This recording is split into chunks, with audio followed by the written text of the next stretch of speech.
Hi everyone, Mike here, and in this video I'm going to show you how to recreate the same color shade wash as Agrax Earthshade using its basic ingredients. So the two main ingredients are going to be Liquitex matte varnish and water. I'm using tap water, but a lot of people use distilled or bottled water if they have hard water in their taps.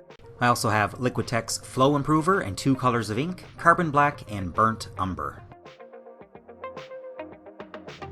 I'll be using one of these 12 milliliter Army Painter dropper bottles to hold my wash, and if you follow this recipe, you'll need a teaspoon measure, which is roughly 5 milliliters.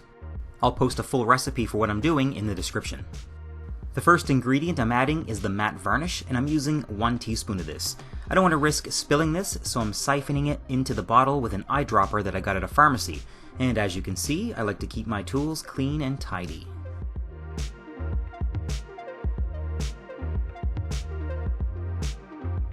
Next I'm adding the water, and typically you want an equal amount of water and matte medium when making a wash, so I'm adding 1 teaspoon of this as well. Now I'm adding the flow aid. The flow aid is the surfactant that's going to make the paint run off into the recesses. I've seen people substitute this with dishwasher drying agent and dish soap, but the cost difference wasn't enough for me to bother trying experimenting with these. I'm adding 15 drops of this into the mix.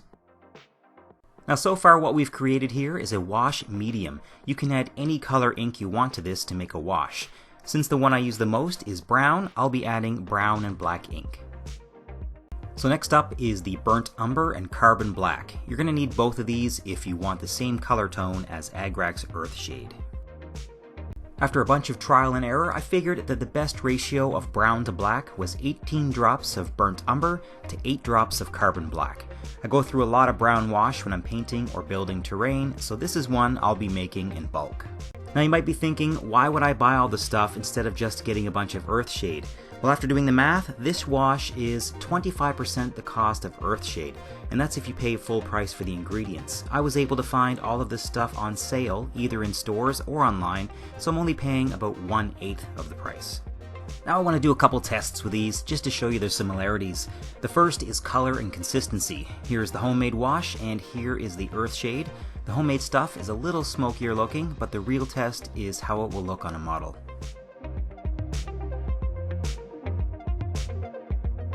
I'm going to test these out on a piece of Kill Team terrain that I haven't gotten around to finishing yet, and shade roughly equivalent areas with each. One of the reasons I haven't finished this yet is because I didn't want to waste expensive Agrax Earthshade on the whole thing, but I also didn't want to ruin it with a poorly made wash either. While I'm doing this, I'd like to welcome the newest member on Patreon, Bartosz Badensky. Welcome aboard! If you do end up making your own washes, you can tailor them any way you want. If you want to duplicate Army Painter's soft tone or dark tone, you can adjust the brown and black ink accordingly. Just start off by creating your own wash medium and then play around with it. So after giving those some time to dry, here's how they look. The homemade one is slightly grittier looking, but it does a great job of shading the cracks and details. Finally, I'm going to dry brush the same details and do a final comparison. And while I do that, I want to say thanks to all my patrons for supporting this channel, and a special thanks to Brian Jones. If you have any questions or comments, feel free to leave them in the comments section below, and thanks for watching.